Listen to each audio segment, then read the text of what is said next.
Guys, paingon kita magkuha og itlog sa manok sa kabuntagon. Wednesday morning, after the storm, we have a sunshine. Mr. Sunshine came up, but it's kind of cool today. The wind is blowing still, but not too bad. Not too hard like yesterday. Maing buntag sa tanan, no?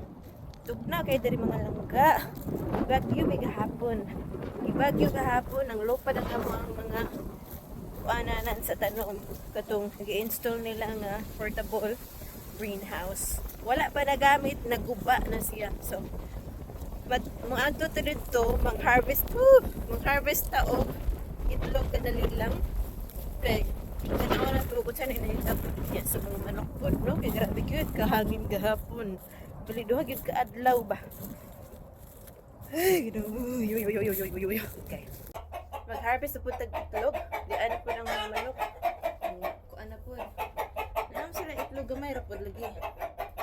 Harvest ng itlog.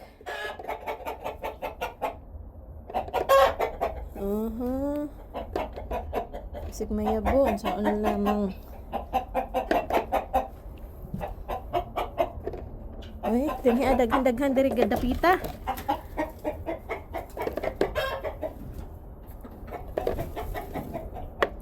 Mga palangga.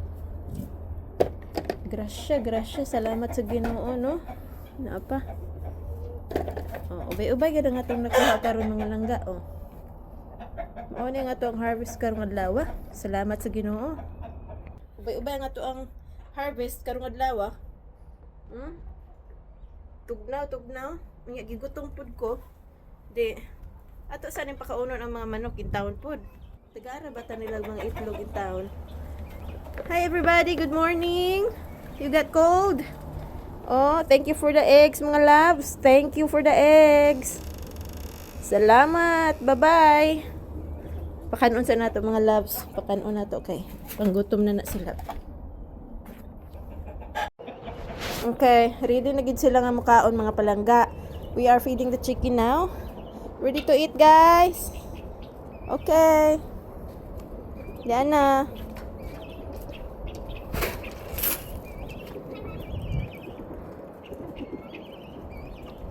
Kain na kayo.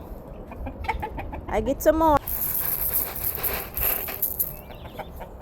Magpapaalam na muna sa mga manok na ito at marami pa tayong gagawin, no? Sagol-sagol na ni nga to ang sinultian mga labs na in English, na Bisaya, na apay Tagalog, char lang. O, bisag unsa na lang good.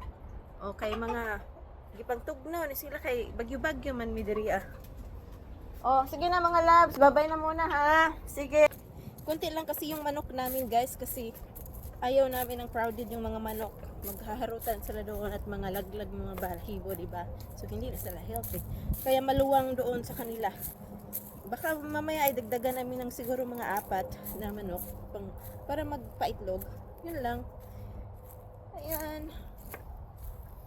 Magluluto muna tayo ng agahan at ang dami pa nating gagawin. Maraming salamat sa lahat. Ako ay magpapaalam muna. See you next time. Bye-bye.